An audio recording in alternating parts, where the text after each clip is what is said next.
The heel of her boot caught the edge of the stage platform at exactly the wrong moment, and Gertrude Wilcox felt the world tilt sideways with the kind of violent certainty that comes right before everything falls apart. The crowd was packed wall to wall in the Silver Spur Saloon that Thursday evening in August of 1882, bodies pressed together, the air thick with tobacco smoke and whiskey fumes, and the particular cruelty that a frontier audience could manufacture when they decided they wanted blood instead of entertainment. Gertrude had been singing for 45 minutes, her voice pushed beyond its natural limits by the noise and the heat and the fact that she had not eaten a proper meal in 2 days. And when the heckler in the third row hurled a half-empty tin cup directly at her head, she had flinched sideways, and the flinch had done the rest. She came off the edge of that stage in what felt like slow motion, and what was in reality a fraction of a second, 3 feet of air between her and the sawdust floor, her arms windmilling, the deep violet skirt of her performance dress billowing around her like a bruise. Every single person in that room watched her fall. Not one of them moved. Not the barkeep who was already turning back to his glasses. Not the piano player who simply stopped mid-note and stared. Not the other girls who worked the saloon, who had already learned that Gertrude was too proud and too strange and too reluctant to share tips to be worth saving. Not the men who had just spent the last 3/4 of an hour watching her perform, who had whistled and stomped and hollered for more, who had treated her voice like something they owned the rights to, but who, in the moment she needed a single human hand extended in her direction, found something very interesting to look at on the ceiling. She was going to hit the floor hard. She could feel it coming. And then a hand closed around her forearm with a grip that was firm but not rough, deliberate but not possessive, and she was caught before the sawdust ever had a chance to meet her cheek. She looked up. The man was tall, broad-shouldered, wearing a duster coat that had seen considerable weather and a hat that sat low over a pair of eyes the color of creek water in early morning, somewhere between gray and green, and impossible to categorize. He had a jaw that looked like it had been cut from the same sandstone as the canyon walls outside of town, and a mouth that was set in a serious, still line, as though he were accustomed to keeping his thoughts behind his teeth. His hand stayed around her arm only long enough to be certain she had her footing, and then he released her with the kind of careful restraint that told her he understood exactly what it meant to touch a woman without her invitation. Around them, the saloon began to murmur again, the moment passing, the entertainment shifting elsewhere. He did not smile. He did not say anything clever. He simply looked at her with those water-colored eyes and said, "You all right, ma'am?" And Gertrude Wilcox, who had survived 5 years on the frontier circuit alone, who had talked her way out of 3 separate situations that should have ended in catastrophe, who prided herself on needing no one and trusting less, felt something she had not expected. She felt seen. She did not know his name yet. She did not know that he was George Hawkins of the Hawkins Creek Ranch, 12 miles southeast of Caldwell, Kansas, that he ran 400 head of cattle on land his father had broken with bare hands before dying and leaving it all to a son who had barely known how to grieve. She did not know that he had dark past of his own, a secret that sat in his chest like a stone he carried everywhere, or that his coming to Caldwell that particular night had been almost accidental, a decision made on a tired whim after a long day of fence repair, and the uncomfortable solitude of a house with too many empty rooms. She only knew what she could see. A man who had caught her when she was falling, in a room full of people who had chosen to watch. And that, she would think much later, was where everything truly began. 3 weeks before Gertrude stumbled off that stage, she had arrived in Caldwell, Kansas, on the afternoon train from Wichita, carrying a leather traveling case that held everything she owned, and a folded contract she was already beginning to suspect was not worth the paper it was printed on. The contract had been offered by a man named Silas Prout, who operated a chain of saloon entertainment arrangements across the southern Kansas frontier. He was a small man with large ambitions, and a smile that Gertrude had registered as dangerous the moment she first saw it. But she had been desperate in Wichita, having just lost a 2-month residency at the Eagle Theater when the owner's wife decided that the lead female performer was spending too much time in conversation with her husband. The accusation had been entirely without foundation, but foundations rarely mattered in a business where reputation was currency, and women were the first to be spent. Silas Pruitt had offered her 6 weeks of guaranteed work at the Silver Spur in Caldwell, $20 a week plus a shared room above the saloon, and she had said yes before he had even finished explaining the terms, because $20 a week and a room with a roof was $20 more per week, and one more roof than she currently had access to. Gertrude was 31 years old, which made her older than most of the other performing girls on the circuit by nearly a decade, and she had learned early that age in this business was a thing you managed carefully, like a small fire in a high wind. She had a voice that was genuinely extraordinary, a deep, warm contralto that could hold a note long enough to make even rough men go quiet and feel something complicated. And she had a presence on stage that directors and managers had always described with the same baffling mixture of admiration and resentment, as though her talent made them uncomfortable for reasons they could not quite name. She was not small or delicate in the way that frontier audiences often preferred their female entertainers to be. She was a woman of solid, upright bearing, dark-haired, with brown eyes that caught light in a way that made them look almost amber in lamplight, and hands that were larger than fashionable but steady, always steady, even when the rest of her was not. She had been born in Harrisburg, Pennsylvania, in 1851, the daughter of a schoolteacher father and a mother who had sung in the church choir every Sunday with a devotion that suggested she believed God was specifically listening to her. Gertrude had inherited the voice and her father's stubbornness and almost nothing else, because both parents had died of typhoid within the same terrible winter when she was 19, leaving her with a modest education, no money, and a decision to make about the shape of her future. She had chosen the theater. More specifically, she had chosen the touring circuit because it required no fixed address and no permanent entanglements, two things that felt in those early years like freedoms rather than losses. She had spent over a decade moving between the frontier towns that were spreading westward along the railroad lines, singing in saloons and opera houses and dance halls and any venue that would have her, and she had learned to pack light and leave fast and never mistake a man's admiration for his respect.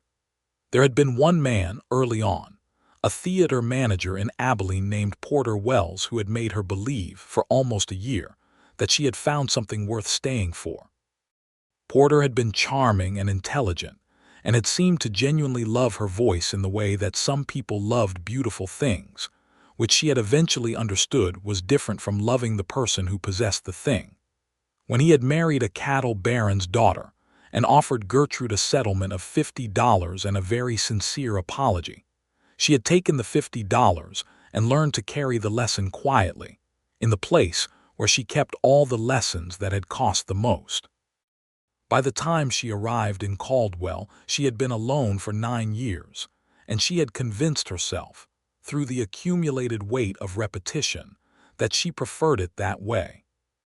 Caldwell in the summer of 1882 was a cattle town at the very southern edge of Kansas, sitting just above the border with Indian Territory, which meant it occupied a position that was geographically, legally, and temperamentally complex. The cattle drives from Texas came through Caldwell on their way north, and with them came the particular brand of chaos that Trail's End produced in men who had been riding hard for months and were now in possession of wages and thirst and no immediate responsibilities. The town had a newspaper, 3 churches, a doctor's office, a jail that was in near constant use, and a social structure that was, like all such structures in cattle towns of that era, deeply stratified in ways that were never spoken aloud but were understood by everyone. The Silver Spur Saloon sat on the main street, a 2-story building with a false front that made it look taller than it was, which Gertrude thought was very apt. Silas Prout had met her at the train station with that smile she distrusted, and led her through the establishment with the proprietary air of a man displaying his inventory. The stage was smaller than described. The piano was slightly out of tune. The room above the saloon that she was to share with a woman named Clara Beach smelled of hair powder and old smoke. But the mattress was clean, and the window had a working latch, and the street below was alive with the constant movement of a working cattle town, and Gertrude had looked at all of it and decided that 6 weeks was survivable.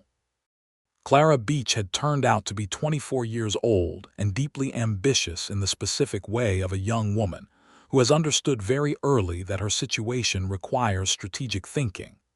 She was pretty in a careful, deliberate way, with copper-colored hair and gray eyes, and a talent for making men feel that she was their specific, personal discovery. She and Gertrude had arrived at a state of functional mutual wariness within about 3 hours of meeting, the kind of relationship that operates efficiently on the surface while maintaining careful reserves below. Gertrude had performed 6 nights a week for the first 3 weeks of her contract, and it had been, if not pleasant, at least workable. The Silver Spurs audiences were rougher than she preferred and more demanding than she was accustomed to, but she had a way of holding a crowd that she had developed through long practice, a particular combination of authority and warmth that made people feel they were being taken seriously even as they were being entertained. She had been managing it, until Silas Prout had come to her room on the Monday of her 4th week with a revision to their arrangement, and the revision was the kind that had a hidden motive with no bottom to it. He wanted her to do more than sing. He had not said it in those exact words, because Silas Prout was a man who had built his professional life around never saying the difficult thing directly. He had said it in the language of implication and suggestion, and the particular type of performance pressure that was designed to make a woman feel that resistance was both unreasonable and professionally suicidal. The other girls do more. The audiences expect more. A performer who expects top rates needs to deliver top value. Gertrude had looked at him for a long, still moment. Then she had told him precisely what she thought, in language that was direct and specific and not one syllable of it profane, because she had always believed that the clearest anger required no ornamentation. And Silas Prout had left her room with the smile still on his face, but something ugly behind his eyes, and Gertrude had known, with the certainty of long experience, that the remaining 3 weeks of her contract were going to be considerably more difficult. He had started small, scheduling her later in the evening when the crowd was louder and more hostile, reducing the quality of the piano accompaniment by swapping in a less skilled player, allowing the hecklers more latitude than he had before. It was a campaign of diminishment, quiet and deniable, and Gertrude had fought it the only way she knew how, by performing better, by holding her stage with more intensity, by refusing to be reduced. Until the night of Thursday, August 10th, when the heckler threw the tin cup, and she went off the edge of the stage, and a rancher's hand found her arm in the half-second before everything could become significantly worse. George Hawkins put her on her feet and asked if she was all right, and she straightened her spine and said yes in the voice she used when she meant something more complicated than yes, and he looked at her with those gray-green eyes and seemed to understand the distinction. He did not press. He did not introduce himself immediately.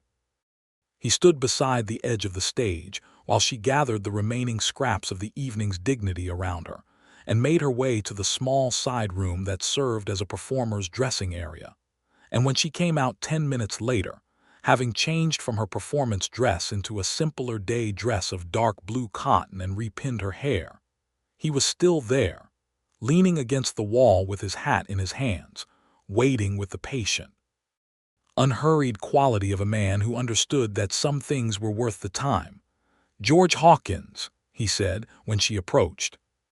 He extended his hand and she took it, and they shook with the clean formality of two people acknowledging that this was a beginning of something, though neither of them could have said precisely what.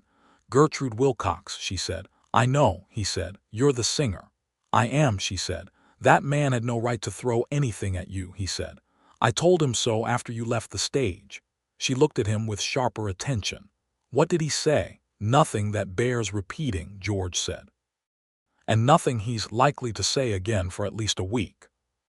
The way he said it was entirely calm, without any performance of threat or self-congratulation, and that calmness told her more than the words did. This was not a man who started violence for pleasure, but he was also not a man who could watch an injustice and elect silence. "Can I buy you a meal, Miss Wilcox?" he asked.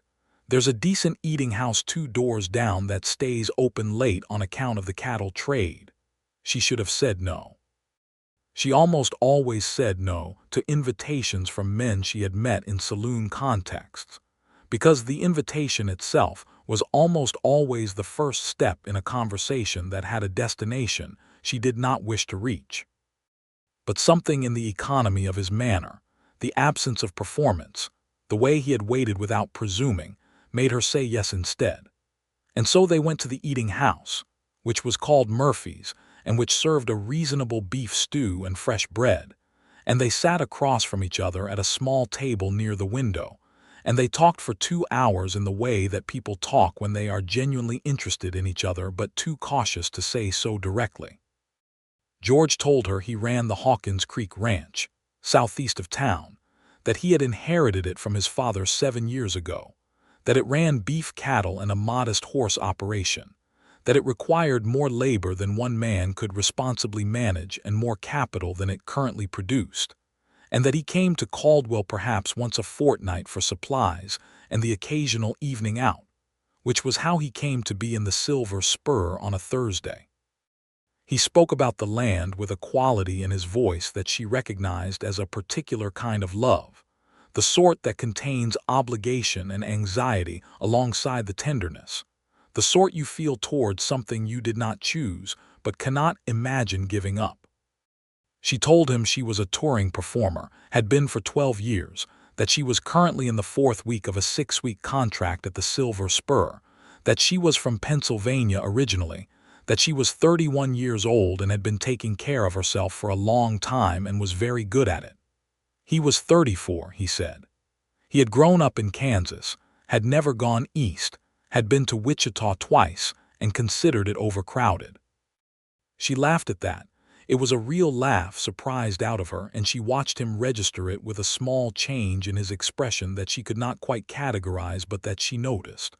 "What made you stay in Caldwell?" he asked, "instead of the bigger towns?" "Caldwell found me before I found a reason to avoid it," she said. "A contract is a contract." He nodded.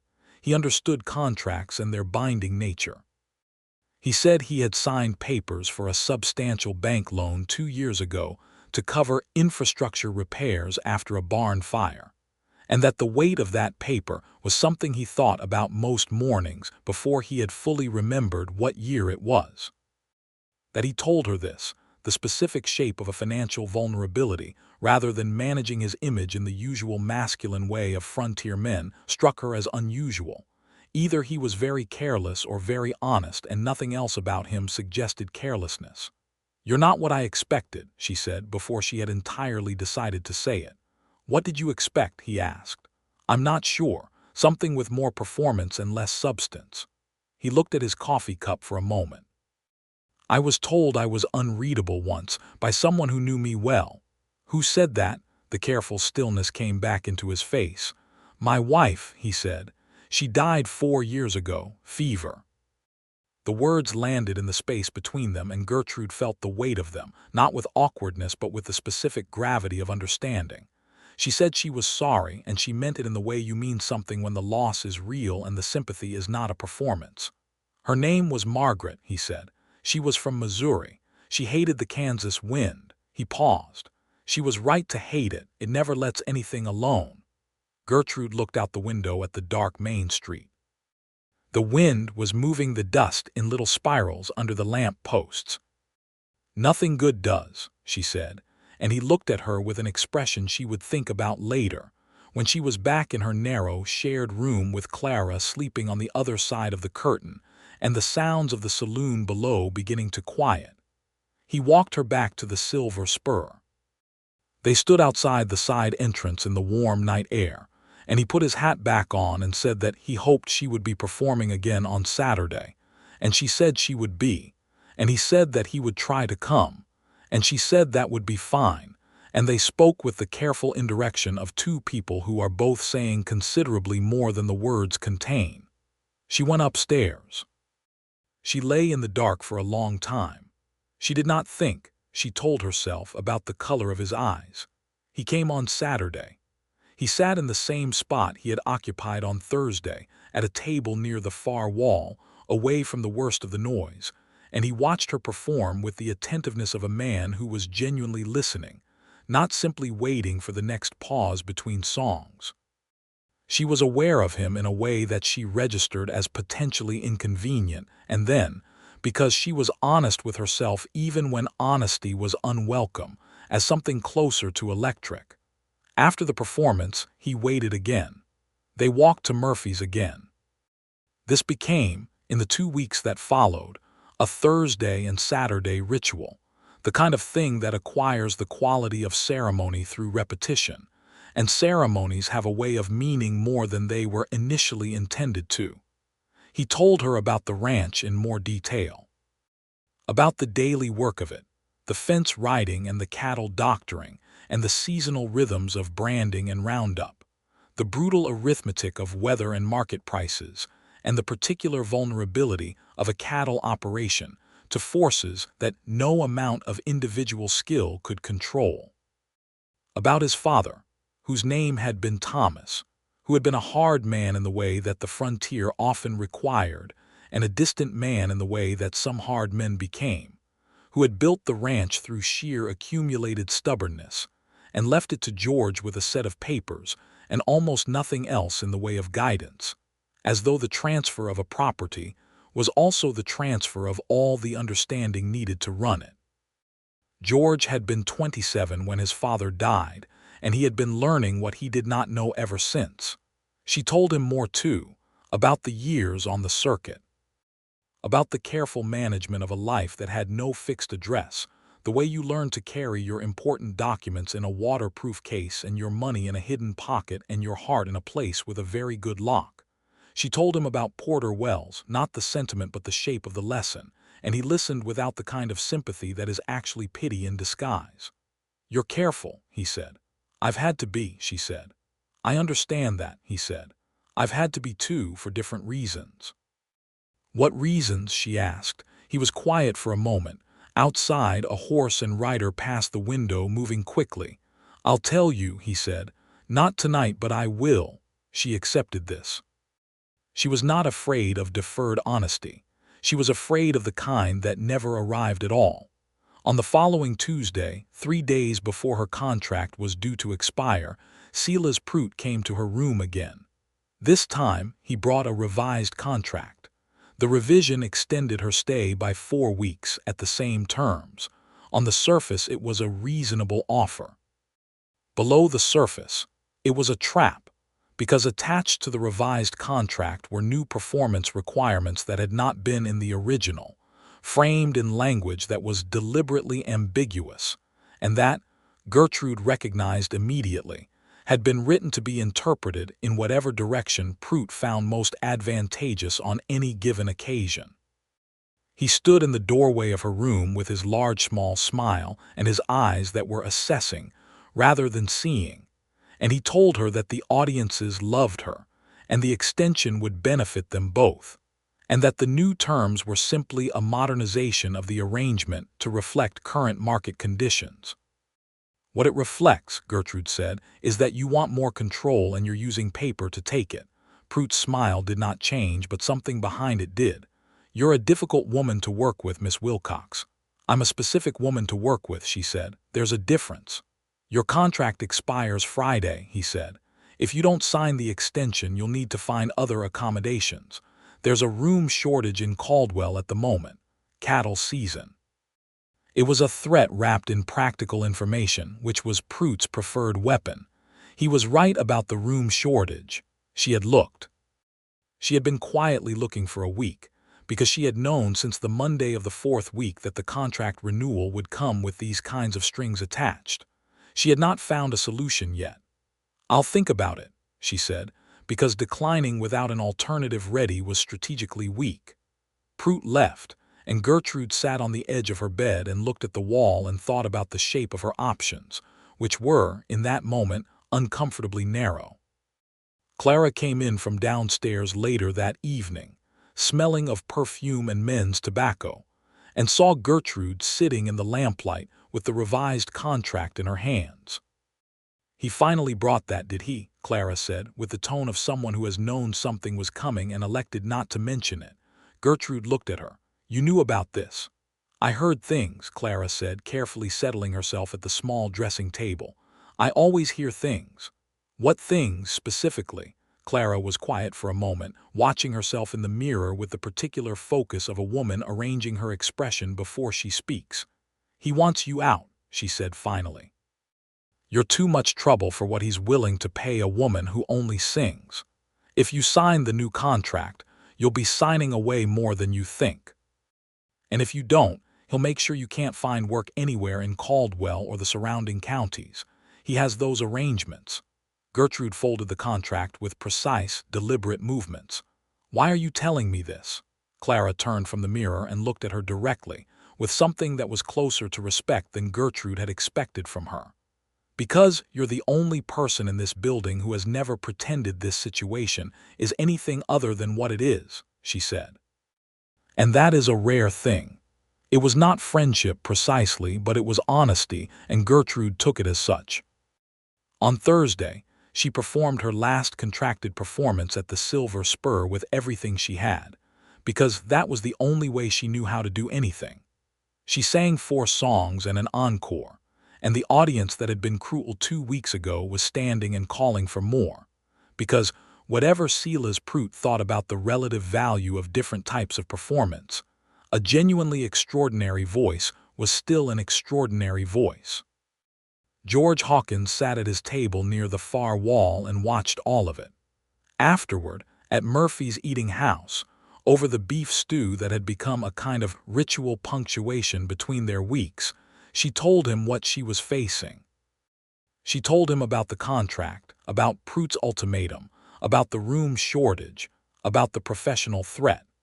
She told him the truth of it without dressing it up or diminishing it, because she had decided somewhere in the last 2 weeks that he was a person who could receive the truth without it becoming an occasion for her to be lesser. He listened without interrupting. When she finished, he put down his coffee cup and looked at the table for a moment in the way she had come to recognize as his thinking look, the one that meant he was not performing consideration but actually doing it. "I have a proposal," he said. Something in her chest pulled tight. "I need a housekeeper for the ranch," he said. "Before you say anything, that's a real position. It pays $12 a month and comes with a room of your own, not shared. The house has been running at a deficit in terms of basic management since Margaret died, and I've been compensating for that with money I don't have to spare.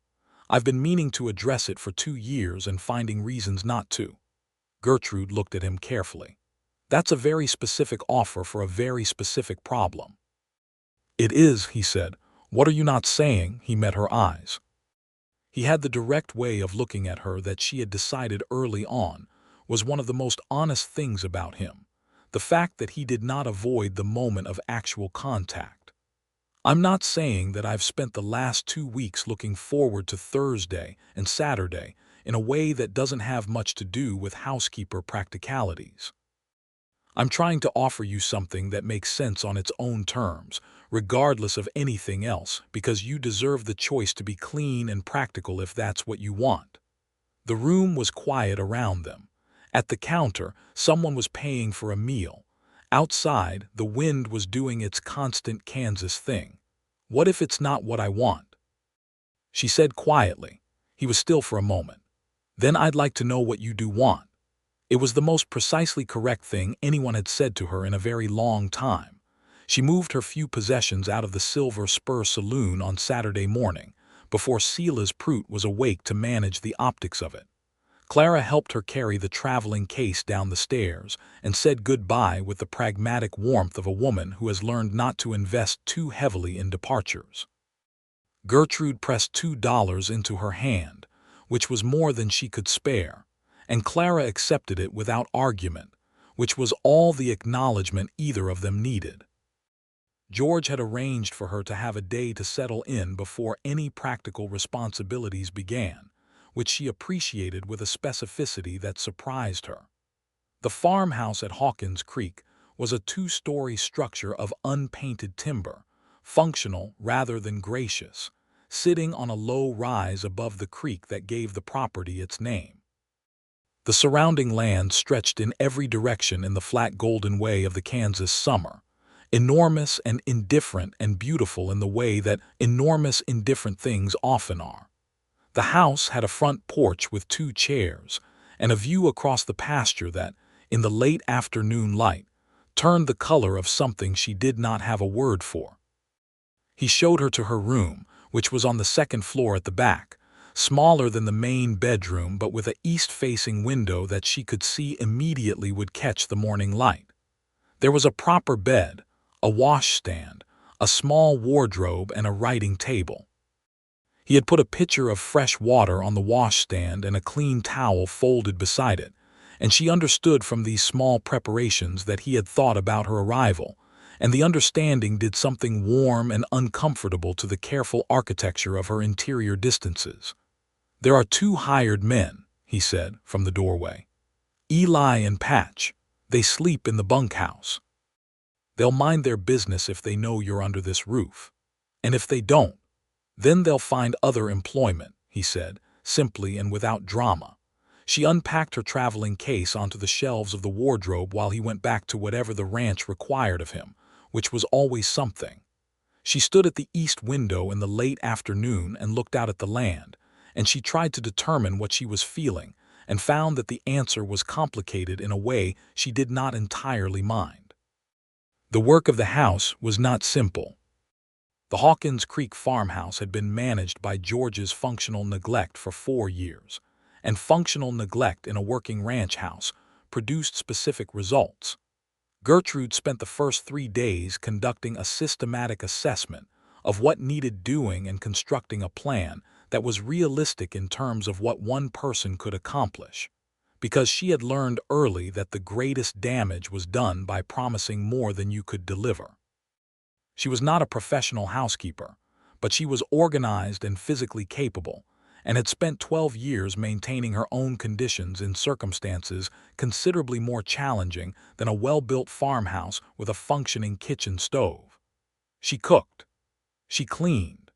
She organized the kitchen with the methodical efficiency of someone who has thought seriously about the relationship between a well-ordered physical space and the ability to think clearly. She found that the pantry had been restocked recently, more thoroughly than a man living alone would have bothered with, and she understood that he had thought about her being here and provisioned accordingly. George ate breakfast and supper at the house when the day allowed it, which was most days, and their shared meals became a continuation of the Thursday and Saturday conversations at Murphy's, but more layered now, with the added texture of the physical world they were both inhabiting. They talked about the ranch, about the cattle market, about what she had noticed in the house and what she thought should be done. He listened to her assessments with genuine attention. He had an opinion about almost everything, but not the kind that required his opinion to be final. She noticed things about him as the days went by. The way he read in the evenings when the work allowed it, sitting in the chair by the front window with a kerosene lamp, books from a collection that was more varied than she had expected, history, natural philosophy, a battered volume of Shakespeare that had clearly been read many times. The way he spoke to his horses, not with the rough utility of a man who views animals as equipment, but with a patient, matter-of-fact respect. The way he worked, with a physical competence that was neither performed nor wasted, every motion purposeful. The way he sometimes stood on the porch in the early evening and looked at the land with an expression that contained both love and something older and quieter, the expression of a man who has learned that the things you love cannot protect you from loss. In the second week of her time at Hawkins Creek, he told her the thing he had said he would tell her. They were sitting on the porch in the late evening, the air finally cooling after a day of substantial heat, the sky going from orange to deep blue above the dark line of the prairie. He had brought coffee, and she had her hands around the mug, and the silence between them had the comfortable quality of silences that no longer need to be filled. "I had a brother," he said. She waited. "Daniel, younger than me by 4 years. He was my father's favorite in the way that some men have a favorite without understanding they've made a choice." He paused. Daniel had a talent for getting into situations that required someone else to carry the consequence. When we were young, that was me. When we were older, it was other people. The night sounds of the prairie moved around them, the crickets, something in the distance that might have been a coyote. "He came to me 2 years before Margaret died with a debt," George said. "A gambling debt to a man named Voss, who operated out of Wichita and who was not a man who accepted partial payments or creative repayment schedules. The amount was significant, more than Daniel had, less than Daniel needed." "You paid it," she said. "I mortgaged a section of the ranch to do it," George said. "That's the loan I mentioned." The barn fire was real, but the timing was useful for concealing why the finances were stretched. "I didn't want Margaret to know. She thought Daniel was troubled but manageable. I thought the same, and then I thought otherwise, and I kept the debt quiet because I was ashamed of being wrong." She looked at him in the blue evening air. "Where is Daniel now?" "He died," George said. 8 months after I paid the debt. Horse accident in the Indian Territory." He said it with the particular flatness of someone who has had a long time to determine the correct emotional register for a complicated loss. "He died before I could tell him what the debt had cost, and before I could tell him that I would have paid it anyway, and those two things have been sitting alongside each other in my chest ever since." Gertrude was quiet for a moment. "The shame is about loving someone you couldn't fix." George looked at her. "Yes," he said. "That's not a dark secret," she said. "That's just grief wearing the wrong coat." He was still for a long moment, and then something in his face changed, a release of something held, and he looked at the prairie and back at her with those gray-green eyes, and she felt the pull of him with a clarity that had been building for weeks and could no longer be comfortably called anything other than what it was. "Gertrude," he said, and the way he said her name, with no abbreviation and no diminishment, just the full weight of it, did something significant to her ability to maintain the careful structure of her practical arrangement. "Yes," she said softly. "I would like very much to take your hand," he said, "if that's all right." She put her hand across the space between their porch chairs, and his hand closed around it, and they sat in the warm Kansas night with their fingers interlaced, and the stars coming out above the prairie. And it was not simple, and it was not uncomplicated, but it was the truest thing that had happened to either of them in a very long time. The days that followed were a different kind of complicated, the kind that comes from two adults who both have significant experience of loss and very little practice with trust deciding to try anyway. They moved toward each other with a care that was sometimes awkward and always deliberate, negotiating the space between where they had been and where they were going with the particular attention of people who cannot afford to be careless with each other. He was patient in a way that she had not expected from a man who ran a cattle operation, with the physical intensity that the work required. Not passive patience, not the patience of a man who has given up on urgency, but the active, chosen patience of someone who has decided that a thing is worth the time it takes. He never pushed. He never assumed. He asked, consistently and directly, what she wanted and what she thought, and he listened to the answers with the same quality of attention he gave to everything he considered important. She was, she discovered, more afraid than she had known. The architecture of her independence had been constructed over 9 years, and it was genuinely solid, and she had lived in it with a sense of security that had become, without her noticing, a kind of identity. The idea of extending that architecture to include another person, of building doorways in the walls she had made careful, produced in her a specific and inconvenient fear that she had to examine honestly before she could do anything useful with it. She examined it. She talked to him about it, one evening at the kitchen table after supper, with the same directness she brought to everything she discussed with him, because she had decided early that the only version of closeness she could survive was an honest one. She told him that she was afraid. She told him exactly what she was afraid of. She told him that the fear was not about him specifically, but about the accumulated evidence of her experience, which was that the men who had wanted the version of her that served their purposes, and that she did not know how to be certain she was not making the same mistake with better evidence. He listened to all of it. Then he said that he understood the fear in a way that was not theoretical, because he had his own version of it, which was the fear of losing someone again. That Margaret's death had done something to his capacity to hold people loosely, the way they needed to be held, and that he had been managing the consequence of that by not holding anyone at all. He said that he was not certain he was doing this right. He said he was certain he wanted to try. That night, standing in the kitchen doorway before she went upstairs, she reached up and put her hand against his jaw and looked at him for a long moment, and he was very still under her hand, and she leaned up and kissed him, briefly and with intention, and it was both the most natural and most frightening thing she had done in years. He put his hand over hers against his jaw gently, and when she pulled back, his eyes were closed for just a moment, and when they opened, the gray-green of them in the lamplight was a thing she knew she would not forget. "Good night, George," she said. "Good night, Gertrude," he said. She went upstairs. She stood at her east window in the dark and listened to the wind and the creek and the sounds of the ranch settling for the night, and she felt the specific, warm, terrifying weight of a life rearranging itself around a new possibility, and she chose, deliberately and with her eyes open, not to retreat from it. What happened the following week arrived without warning, which was the thing about threats that arrived through Silas Prout. He operated through subtlety and delegation, which meant that by the time you could identify the weapon, it was already in motion. The threat came in the form of a letter, delivered to the Caldwell post office and forwarded to Hawkins Creek by a deputy who owed Prout a favor.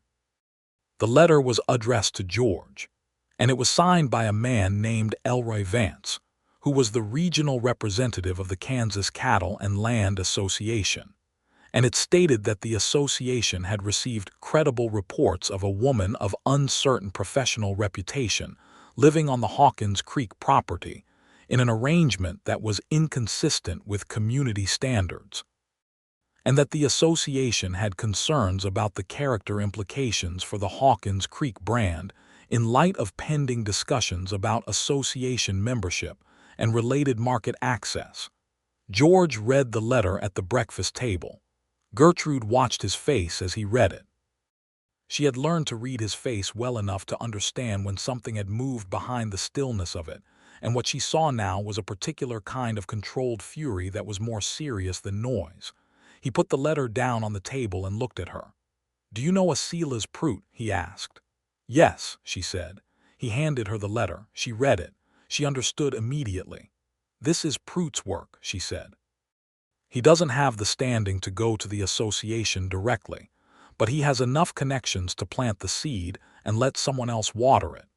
He's using my reputation as a lever against you because he knows I'm here, and he knows threatening you is a way to threaten me.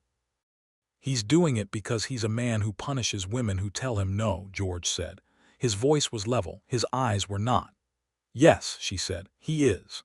"What would you like to do about this?" George asked. And the way he asked it, the straightforward inclusion of her in the decision, the assumption that her preference mattered in the outcome, affected her more than it should have in a moment that contained actual logistical danger. She put the letter back on the table. She thought for a moment. "I think," she said carefully, that the most effective response to a threat like this is to remove the leverage. He watched her. The leverage, she said, is the ambiguity of my position here. A housekeeper in uncertain circumstances gives Prout the weapon he needs. A clearly defined and respectable arrangement removes it. A long pause. George picked up his coffee cup. Are you proposing what I think you're proposing? I'm identifying the practical solution to a specific problem, she said. Gertrude, he said, I want to be very certain about this, because the practical solution you're describing would also require you to stay. And I want you to want to stay for reasons that have nothing to do with Silas Prout. She looked at him across the table in the morning kitchen with the light coming through the windows and the smell of coffee and the sound of the ranch beginning its day outside, and she thought about what she wanted, which she had been thinking about with increasing clarity for the last 3 weeks. Silas Prout is a reason for urgency, she said. He is not a reason for the thing itself. George was very still for a moment. Then he said, Then will you marry me, Gertrude Wilcox? Yes, she said. I will. It was, she reflected later, the most businesslike engagement proposal in the history of romance. And it was also, somehow, exactly right. They married in Caldwell 3 weeks later, at the First Methodist Church on Chestnut Street, in a ceremony that was small and functional and attended by Eli and Patch from the ranch. A neighbor woman named Mrs. Harlan Doyle, who had brought a covered dish to the ranch the week before to introduce herself and had stayed for 2 hours and declared Gertrude to be a person of excellent sense, and the minister and his wife. It was a Tuesday afternoon. Gertrude wore her dark blue day dress because it was her best, and George wore a clean white shirt and his good hat. And when the minister pronounced them married and George took her hands in both of his and looked at her with those gray-green eyes, she felt that the word yes was still the truest thing she had said in years. They had a letter drafted by the town's solicitor sent to the Kansas Cattle and Land Association clarifying Mrs. George Hawkins's situation and her connection to the Hawkins Creek Ranch. Silas Prout, when he learned of the marriage through Caldwell's efficiently operating gossip networks, was reported to have gone very red in the face and then said nothing of consequence, which was the outcome of a leverage tactic that had been successfully neutralized. Clara Beach sent a note. It said, You always were the most sensible person in the building. Well done. Gertrude kept the note.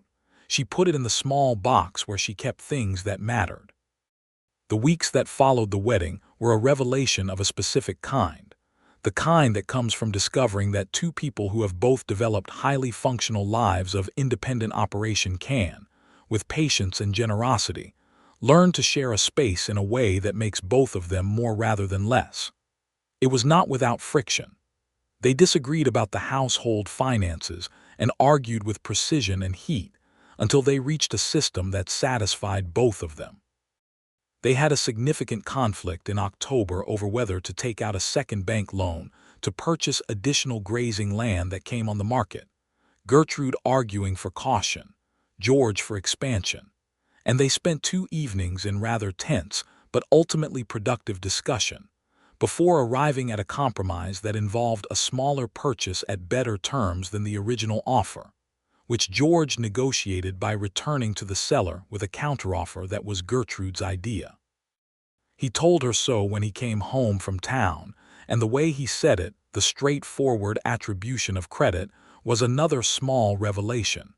She began to sing again, not in saloons. She had no desire to return to that particular world, but in the mornings doing the kitchen work and in the evenings sometimes sitting on the porch. George would stop whatever he was doing when she sang, she noticed. Not obviously. He would not put down his work and stare. But he would become very still, and whatever he was occupied with would pause, and he would listen with his whole attention, and when she finished, he would look at her with that expression she had been collecting since their first evening at Murphy's eating house, the one she had never quite been able to categorize but that she now understood was simply love. She loved him too. She had decided to acknowledge this to herself with the same directness she brought to everything else, because pretending it was not what it was served no practical purpose. She loved the way he thought, which was careful and thorough. She loved the way he worked, which was honest and without self-pity.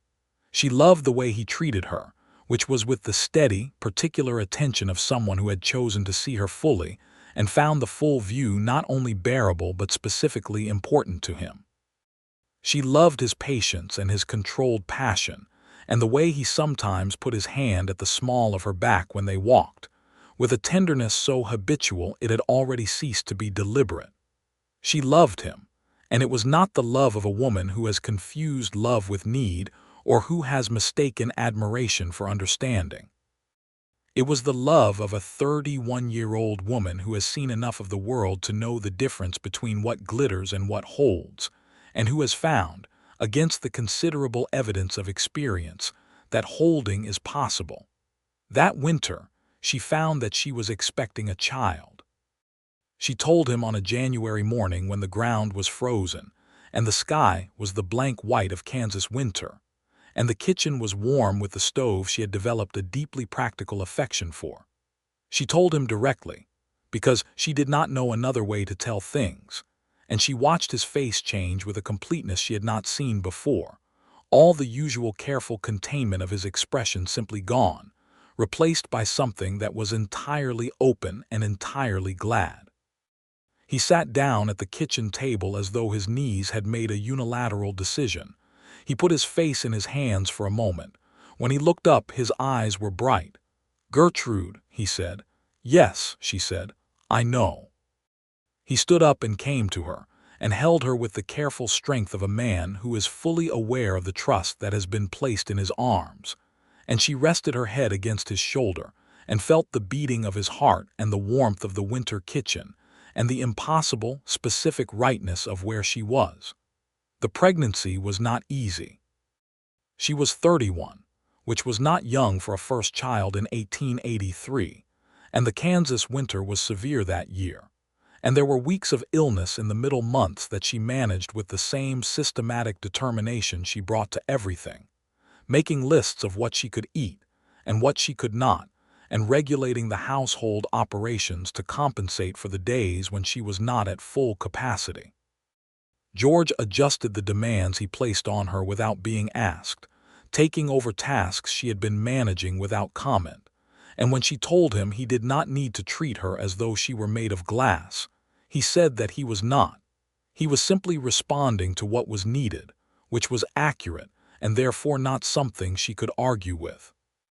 The baby was born in September of 1883, a Tuesday morning with the late summer heat still heavy on the prairie, and the creek running low the way it did in the dry months.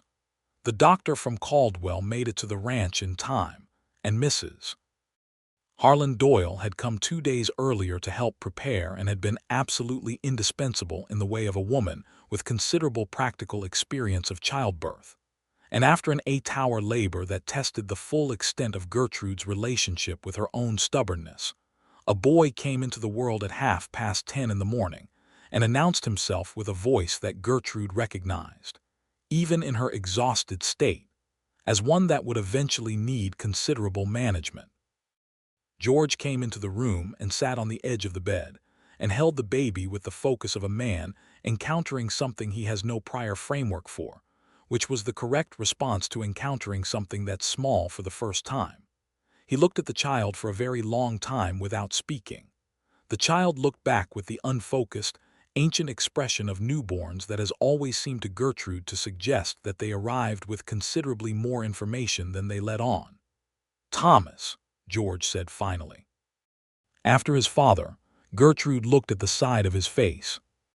She thought of a man who had been hard and distant in the way the frontier required, who had built something with his hands and left it to a son who had been finding his own way with it ever since. "Thomas," she agreed. Thomas Hawkins turned out to be a child of considerable character and volume, who appeared to have inherited his mother's vocal projection and his father's stubbornness, and the specific combination of these two things produced, in the first year of his existence, a household of reduced quiet but increased interest. George adapted to fatherhood with the same methodical attention he brought to every demanding and important thing, which was not a natural facility but a chosen commitment, and the watching of him commit to it was one of the things that deepened Gertrude's love for him in a way that surprised her with its quiet force. She had not thought she wanted children. She had spent so many years constructing a life that required only herself to operate that the idea of a person who was entirely dependent had seemed incompatible with everything she had built.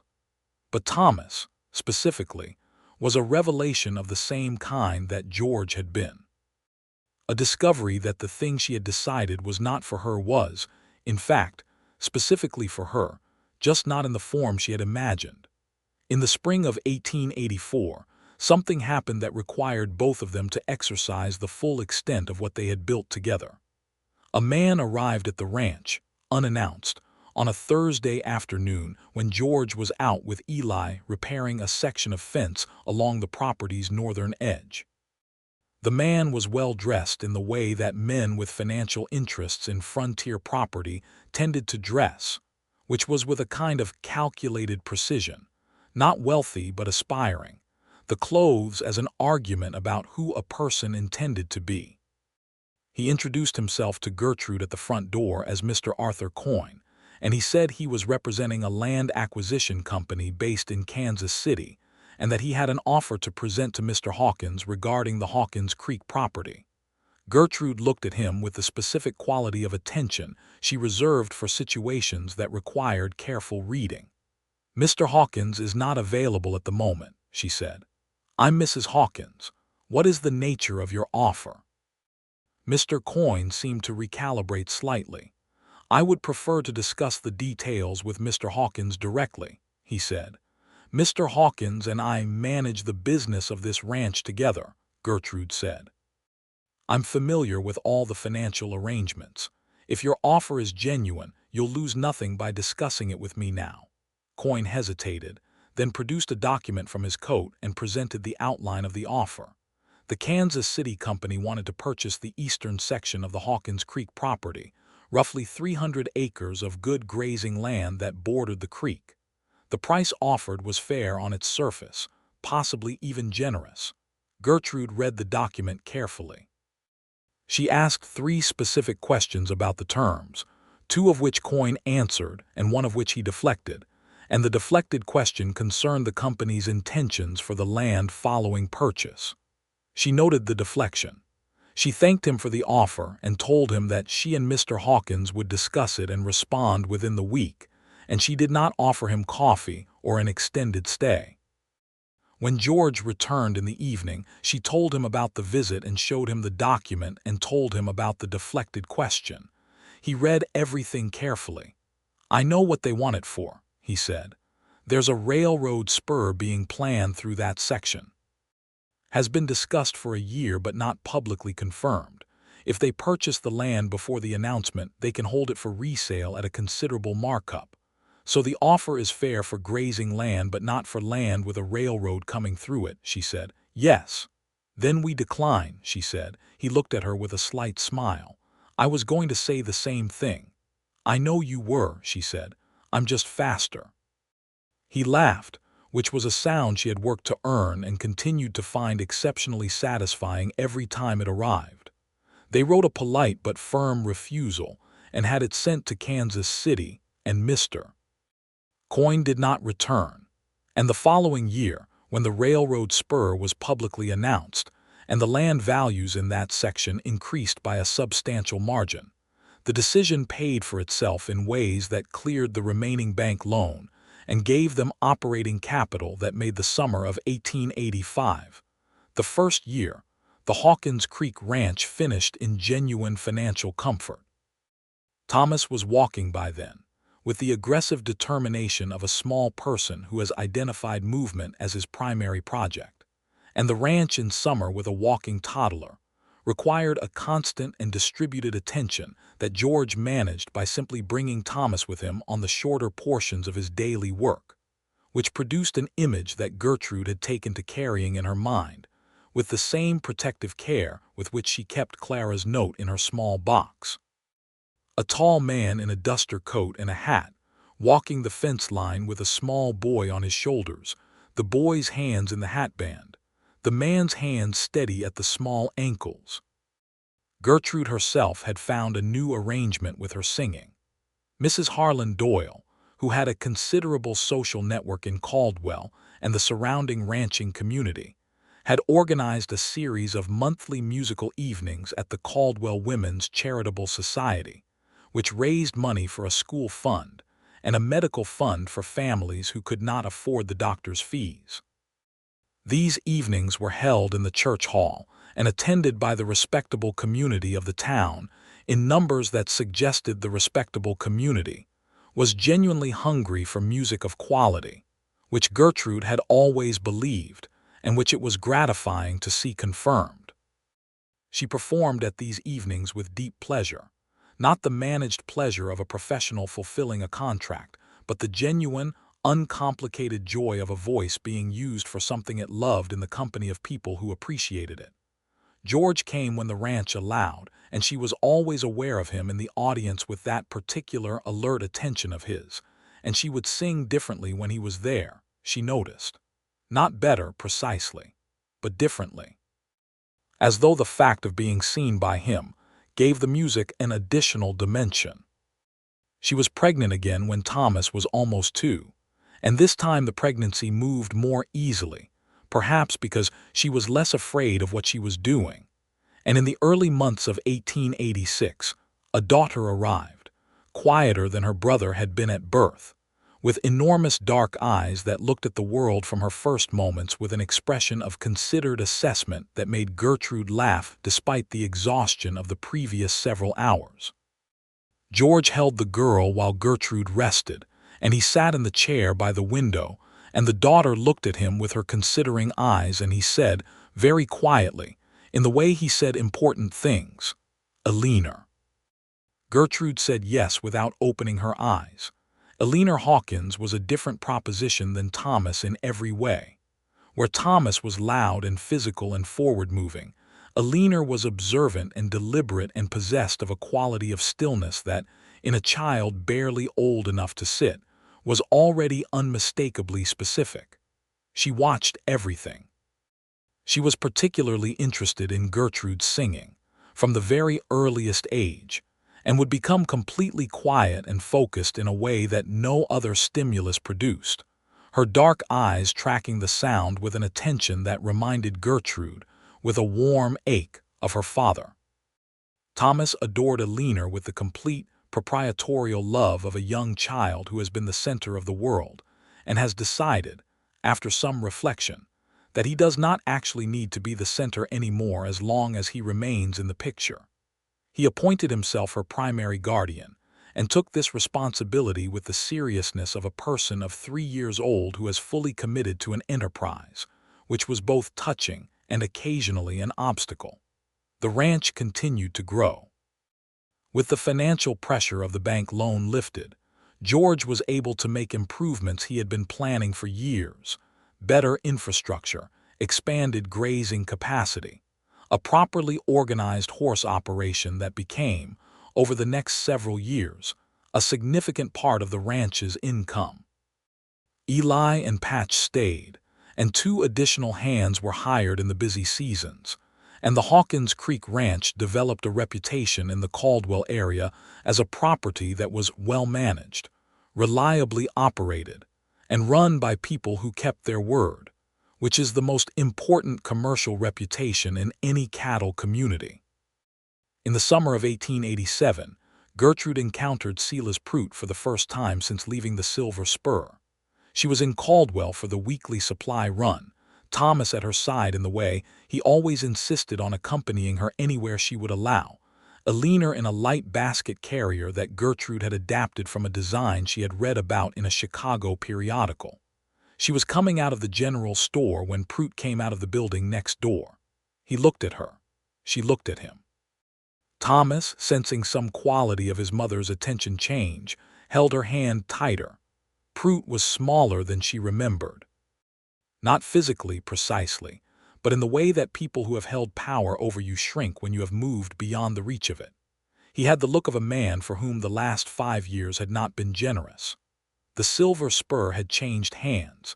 She had heard, the previous spring, and Prout had moved on to some other arrangement in some other town, the kind of man who was always moving on to some other arrangement because the current one had developed into consequences he preferred to avoid. He tipped his hat. She inclined her head, the bare minimum of acknowledgement that courtesy required. She walked past him without breaking stride. Thomas trotted to keep up with her, looking back once with the curiosity of a small boy who does not know what he witnessed, but has registered that something occurred. She did not tell George about it that evening. Then she thought about the fact that she was not telling him, and she recognized the familiar architecture of the impulse, the old instinct to handle things alone, to keep the managed version of herself separate from the parts that were still, in various ways, navigating. She sat with that for a moment, then she told him. He listened. He asked if she was all right. She said yes, and it was the uncomplicated kind of yes this time. He nodded and said that Prout seemed to be a man who produced consequences for himself through the simple repetition of his nature, and that the most appropriate response to encountering that nature again was exactly what she had done. She agreed. They poured coffee and talked about something else. The conversation itself, the ease of it, the simple functional trust of it, was something she had not had 9 years ago and had not known how to want. She thought about the woman who had arrived in Caldwell on the afternoon train in August of 1882, with a leather traveling case that held everything she owned, and a folded contract she already distrusted. That woman had been capable and competent and profoundly alone. She had constructed her solitude into something that functioned so well that she had stopped being able to see the cost of it. The cost had been this, all of this. The kitchen in the morning, the voices of her children, the feel of George's hand, the way the prairie light went golden in the late afternoon across 400 acres of land that was, in every meaningful sense, hers now too. She had almost not let him help her off that stage. She had wanted to, in the first instant, to say she was fine and stand on her own and dismiss the intervention before it could require anything of her.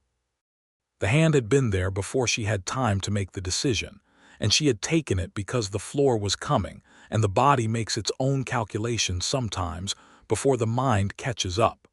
She had told George this, once, in the way you tell a person a thing that you have been carrying alone long enough that sharing it becomes a relief. He had said that he had not actually thought about it in that moment. He had simply seen someone falling and moved. He said that this was probably the most honest description of himself he could offer. That most of the things he had done in his life that mattered had not been carefully reasoned but had been responses, the immediate recognition of what was needed followed by the decision to provide it. She thought this was probably right. She thought this was one of the things she loved most about him. By 1889, Thomas was 6 years old and Alina was 3, and the Hawkins Creek Ranch had become, through the combined efforts of its 2 managers and the accumulated decisions of 7 years of building, a genuinely successful operation that could sustain itself and its family without the constant anxiety of shortage that had marked the early years. The bank loan was long paid. The eastern section with the railroad adjacent had been valued at significantly above what the Kansas City Company had offered, and was now serving as productive grazing land that they had no intention of selling to anyone. Mrs. Harlan Doyle's musical evenings had grown, through Gertrude's involvement and organizational capacity, into a proper concert series that brought performers from as far as Wichita, and that had become a fixed part of Caldwell's cultural calendar. Gertrude still sang at every one, and she had also begun teaching, because it had turned out that several of the children in the surrounding community had genuine musical ability that had nowhere to go, and this seemed to her an obvious problem with an obvious solution. Alina, at 3, had already made it absolutely clear that she intended to be the most accomplished student her mother had ever taught, which, given that she was 3 years old and had limited control of her vowels, required a certain amount of patient patience from all involved. Thomas had decided he wanted to be a rancher. This was announced one evening at supper with the definitive tone of a 6-year-old who has made up his mind and regards further discussion as a formality. George had received this announcement with a serious nod and said that was good to know and that they would begin his practical education at the appropriate stage. Thomas had been satisfied with this. He had then turned to Gertrude and said he also wanted to sing like her, which was said with the matter-of-fact confidence of a child who does not yet understand that having two apparently incompatible ambitions is supposed to be difficult. Gertrude had looked at George over Thomas's head. George's mouth was doing the thing it did when he was suppressing amusement. "You can do both," she told Thomas. "I know," he said. On a Thursday evening in the autumn of 1889, George and Gertrude sat on the porch after the children were in bed. The air had the crisp edge of the Kansas fall, the sky enormous above them with a clarity of stars that still struck her, after 7 years, as a specific and unrepeatable gift. The prairie went dark in every direction, and the sounds of the ranch at night were familiar and domestic, the horses settling, something rustling in the dry grass near the creek. George had his arm around her, and she leaned against his shoulder in the way she had grown accustomed to, which was with the ease of something that had stopped requiring effort. "Are you happy here?" he asked. He asked it occasionally, with the consistency of a man who believes that the answer to a question can change, and that it is worth continuing to ask. She thought about it with the seriousness the question deserved. She thought about the woman on the train from Wichita, the leather case, the false front saloon on the main street, the stage and the tin cup, and the 3 feet of air between her and the floor. She thought about a pair of gray-green eyes and a hand extended without hesitation and a voice that said, in the simplest possible language, "Are you all right?" She thought about everything that had come from that moment. Thomas and Alina asleep upstairs, this land under these stars, this man beside her, patient and honest in hers. "Yes," she said, genuinely, completely, without reservation. He pressed his lips to her hair. They sat in the quiet for a while, the wind moving across the prairie with its perpetual, restless attention, the creek running somewhere below in the dark. "George," she said. "Yes," he said. "I've been thinking about something." He waited in the way he always waited, with complete attention. "I would like to expand the music school," she said. "Not just children from the surrounding ranches. I've had a letter from the freedmen's community south of town. There are children there with no access to formal music instruction and no prospect of it, and that is simply a waste that does not have to continue." He was quiet for a moment. "The reception in town may be difficult." "Yes," she said. "It probably will be." "What would you need to make it work?" This was the response she had expected. Not caution as an answer, not the management of her ambitions back within more comfortable limits. Simply a practical question about what the thing required. "A separate space from the church hall," she said, "at least to start. A room with a piano that is accessible on a different schedule. I've been looking at the old building on 2nd Street that the Miller family is no longer using." "How much?" she told him. He did not blanch. He said he thought the ranch's current capital could manage it and still leave sufficient working reserve, and that if she was prepared to manage the organizational aspect, which she clearly was, then they should look at the Miller building next week. She turned and kissed him, which she did frequently, and with the full attention of a woman who has learned that the things that matter are worth giving your whole attention to. He kissed her back with the steady, specific warmth that she had come to think of as uniquely his, warm and thorough, and without performance. The music school on 2nd Street opened in the spring of 1890, with students from the ranching community and students from the freedmen's settlement south of town, and it produced, in the first months, exactly the kind of local friction that George had predicted, and that Gertrude had prepared for and engaged with the same direct, patient energy she had been deploying all her adult life. Some families from the established community withdrew their children. Others did not. The students from the south of town, who had been most skeptical about whether the school was genuine or performative, watched Gertrude for 2 months and then, having concluded she was the former, sent more children. By summer, the school had 16 students and a waiting list. Mrs. Harlan Doyle, who had her own opinions about the community's reception of the integrated school, said that people who objected to music were not worth the time of people who understood what music was for. This was delivered at full volume at a charitable society meeting and produced a silence that reorganized itself, fairly quickly, into cautious agreement, because Mrs. Harlan Doyle was not a woman you argued with on her home ground. The third child arrived in 1891. Another boy, born in the late spring on a warm evening when the prairie was in that brief, spectacular window of bloom that the Kansas spring produced before the summer heat came to reclaim the ground. They named him James, for no ancestor specifically, but because the name suited him, which he confirmed by arriving in the world with a quality of steadiness that distinguished him, from the very beginning, from his more emphatic siblings. Thomas, who was 8, received James with the magnanimous authority of an eldest child, and announced that he would be responsible for James's outdoor education.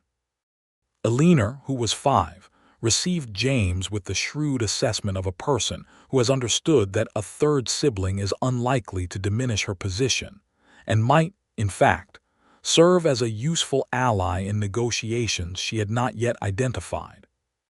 George held James in the evening after the doctor had gone and Mrs. Harlan Doyle had settled Gertrude and left for the night, and he sat in the chair by the window that had been his chair for these occasions, and looked at this third child with the same complete, open attention he had brought to each of the first 2, the careful blankness of someone encountering something new and important and choosing to let it be what it is.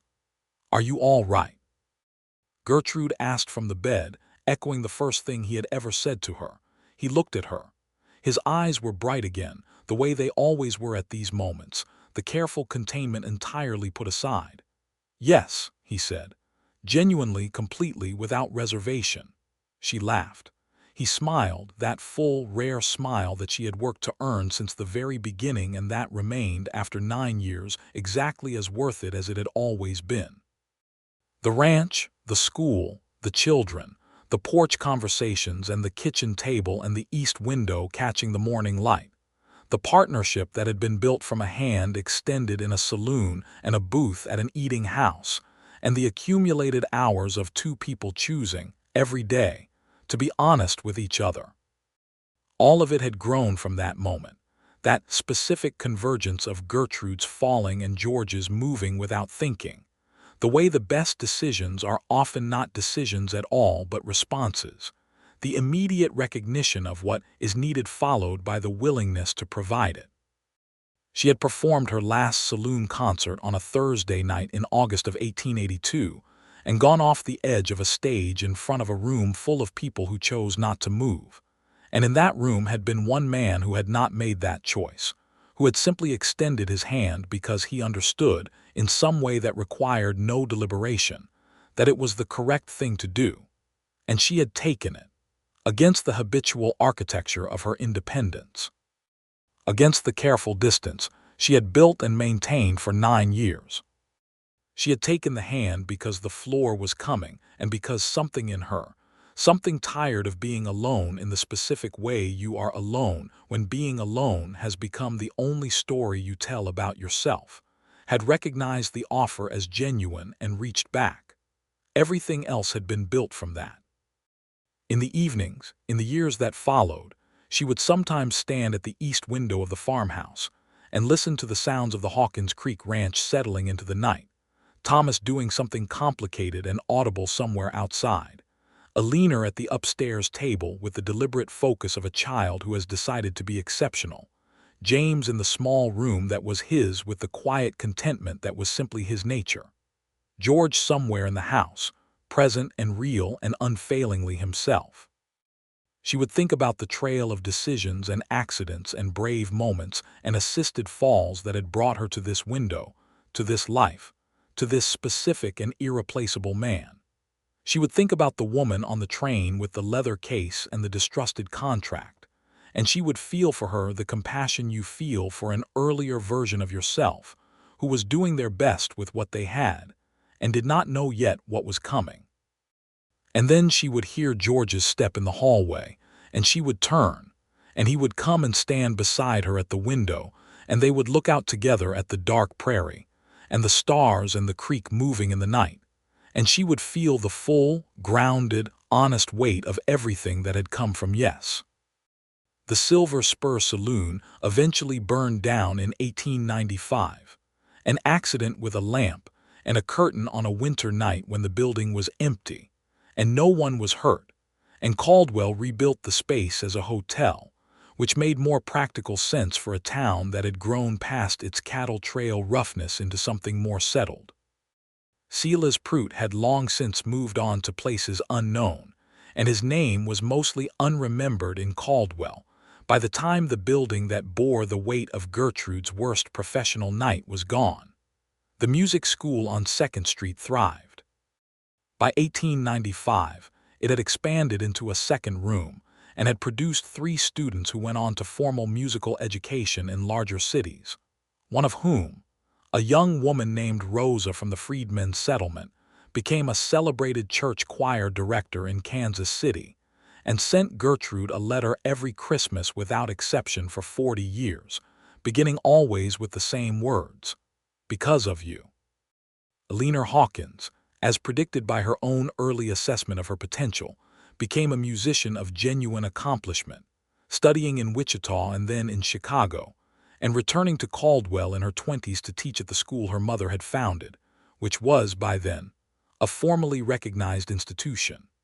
Thomas Hawkins became a rancher, as announced, and also sang at every social occasion anyone could organize, which had been, as Gertrude had told him at 6 years old, entirely possible all along. James Hawkins became a doctor, which surprised everyone including himself, and set up a practice in Caldwell that finally addressed the long-standing insufficiency of medical care in the region, including for families in the south of town who had previously had very little recourse, and his practice was built in part with money donated by the Hawkins Creek Ranch, and in part by the fund that the Caldwell Women's Charitable Society had been building for 20 years through concert receipts. George Hawkins ran his ranch until he was 63 years old, at which point he handed the primary operations to Thomas and the competent foreman Thomas had hired, and he and Gertrude spent the years after in the particular freedom of people who have worked long and built well and earned the right to rest without feeling that rest is waste. They sat on the porch a great deal. They walked the creek line in the mornings. He continued to read in the evenings by the window, and she continued to sing in the mornings in the kitchen, and he continued to stop whatever he was doing when she sang, every time, with the same complete attention that he had given to her voice from the very first Thursday evening in the Silver Spur. On a summer evening in the last year of the old century, they sat on the porch and the light went gold over the prairie in the way it always had and always would, indifferent and specific and magnificent. The children were grown and scattered across the distances that grown children occupy. The ranch lay around them, 460 acres now, the property they had refused to sell to an acquisition company in the spring of 1884 having proven over the years to be exactly the decision it should have been. George held her hand. They had been holding hands on this porch for 17 years, and the habit had the quality of something so deeply worn into the fabric of daily life that it had ceased to be a choice and become simply what they were. "I've been thinking," he said. "You usually have been," she said. The corner of his mouth moved. "I've been thinking that every good thing in my life traces back to a Thursday evening in August." She looked at the prairie. "I almost didn't go back out after the fall," she said. "There was a moment when I thought I would just get my things and leave that night." "I'm glad you didn't," he said. "I'm glad you were there," she said. He turned and looked at her with those gray-green eyes that had never, in 17 years, lost the particular quality she had first noticed in the uncertain light of a Kansas saloon, the quality of seeing her, specifically and fully, and finding what was seen worth the trouble of staying. Always, he said. The wind moved across the prairie in its perpetual, restless way. The creek ran below them in the dark. The stars came out, enormous and specific, above 400 acres of land that two people had built together from the particular kind of beginning that starts with one person falling and another person moving, without thinking, to catch her. And the porch held them both, and the night was warm, and the life they had made together stretched in every direction around them, rooted and reaching, exactly as sturdy and exactly as beautiful as the love that had been its foundation, which had been, from the first moment, the truest and most sufficient thing either of them had ever found.